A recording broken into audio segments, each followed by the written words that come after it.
How are we going, everybody? Well, look at this weather. From a stinking hot day to a windy, overcast, ridiculously humid, high humidity day, and it's just going to annoy us. And the wind's picked up, and I'm going to try and show you something that I've been thinking about doing to this plum tree. It's growing upright. This is a rescue tree. I've had it for years. It's got a couple of little grafts on it. The old one died. We've managed to get the second one to grow. It's doing really well, and it's got fruit all over it, but it's growing straight up, and I haven't pruned it. Now, if I let this go, it'll go up to the sky to become a nice canopy shade tree. All things good like that, but at the end of the day, it's going to give me more problems and headaches because I won't be able to harvest the fruit. All the birds and all the other wildlife will come in and enjoy it. And I can't net it, it'll be too high. So I can cut it down and bring it right down to this height and sacrifice all this fruit, or do it after that. Now that's one option. Or the other one is, I'm going to train it as a weeper. I'm going to tie it down as fast as I can because the weather's not going to let me do this neatly. So bear with me. As you can see, it's really turned on us already. So I'm going to tie this down with string. What I'm using is jolly tie. You can use fishing wire if you want, but just be careful it doesn't cut into the bark. And at the base of it, you have a couple of options, folks. You can either hang water bottles filled with water, depending on the size of the branch, tie it to the water bottle and set it to the ground, and you can position the water bottle. That might move with the wind, as you can see where we are, it's high winds. Or the other one is using just the garden pegs. Now we've got the round top ones there, which are great for irrigation, so you put that down and tie your thing to that, punch it in the ground and move it around as you need to. No more talking, let me tie it down. So I've just tied it to the top. This will obviously get adjusted once I get everything down and sort of get it a bit more symmetrical, because at the moment I'm just trying to beat the weather.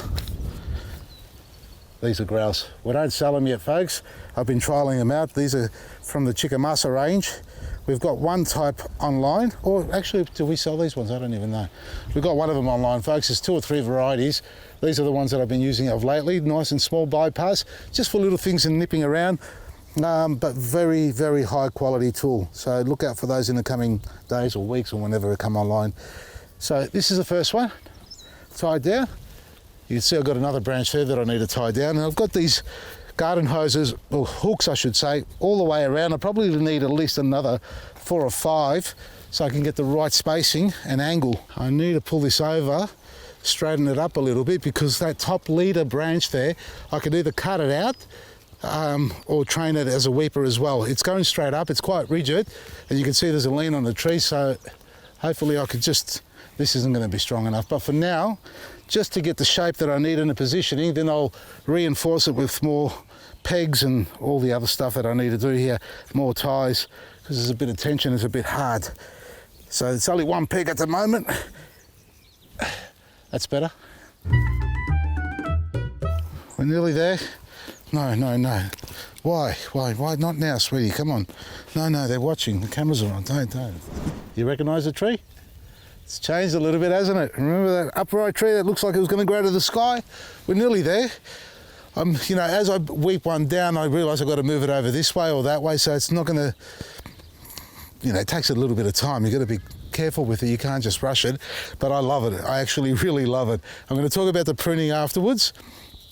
And the other part, more importantly, is that when you start to weep it, think about the elasticity in the branch itself. If it's a little bit rigid or hardwood, be careful as you pull it down, and you've got to find the pressure point where it's best suited to tie it down. Some branches are good on the ends, other ones need to be sort of a little bit midpoint because they're a lot more stiff, like this one here. You can see I've anchored it down from that point there, and that's as much pressure as I want. You can see the tension right here is where it's going to split if it's going to break anywhere. But we've got it just enough so it doesn't. Now I've got to do the ends as well. So I've started on one of them, there's another 2 there. And the beautiful thing about this is, once you've left it in this position for a number of weeks, months and so on, it takes that form, that shape. So in a year's time, if I was to release these strings, it'll hold its shape there. It may spring back a little bit. And again, you need to monitor it as it goes through the whole cycle of seasons, because some of these branches, with the wind and the weight of the fruit, may move, the string may come loose, or just any sort of movement that will occur to change its shape. You want to hold its value or hold its symmetry. I've got some crazy branches here. I think see, this needs to go over across here a bit. So we've got to bring that, yeah, there. See what I'm doing? Because it's leaning over here, which is, do I want to go there? Yeah, because then I'll have another branch there. decisions, so hard. That's why I'm not an artist, because I'll never finish anything. What did I say in the last little scene, just a little segment that I just, not a segment scene, just before, the cut before. Careful you don't break your branch.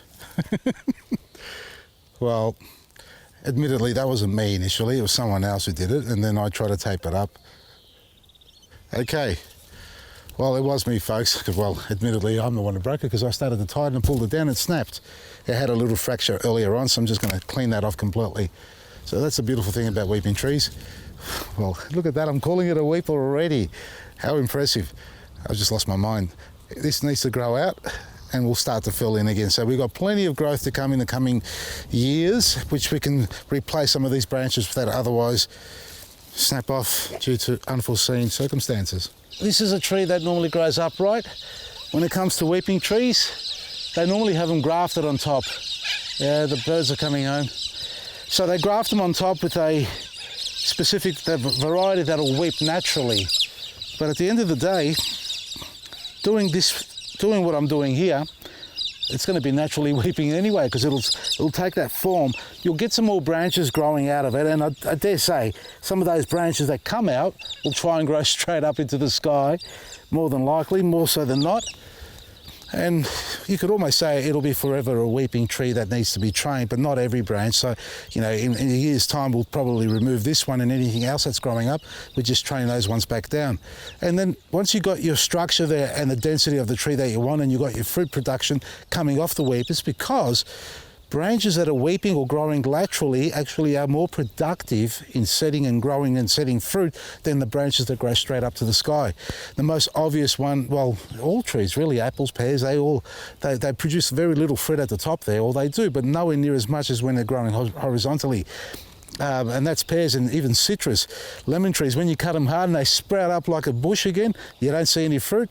They're the branches that we call male, they don't produce fruit. It's the female branches or the weeping one, that's just my terms that I like to use. So any branches underneath like this here, just remove them. There's no need to keep these. See how good that these are super sharp, these bloody secateurs. It's the first time I'm using them. And I've got some dead wood here. That's the old, double graft. That's super dead. There you go. Let me know in the comment section of this video what you think. From what it was to what it is. I love it. I don't know about you guys. I mean, whether you like it or not, I'd love to hear your views on it, your comments.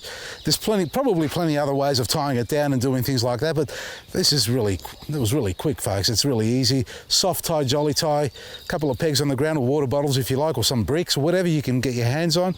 Real easy. The only thing is about brush cutting or trying to mow around it. That's the difficult part, but you know, a little bit of care taken here, an extra 2 or 3 minutes mowing around it, that's fine. And we keep the tree structure there. And the benefit of that is it's not going to grow to the sky. Well, it'll try to if you don't maintain it, but you'll have a beautiful weeping tree, arm's reach, easy to net. Options, espalier, weep, pleach, hedge, whatever you like, or open vase shape and things like that. Get into some pruning, and as we go through the hot weathers as well, a little bit of pruning during this hot weather period actually relieves the stress, the roots from all that moisture stress that they go through trying to keep the tree hydrated. So a couple of nips here and there through the growing and the heat of the summertime won't hurt the plant at all. It actually benefits the plant. So think about that. And if you've got a tree that's growing out of control, get onto it. Don't prune it down. Maybe weep it if you can, if it suits the environment and the space that you're in.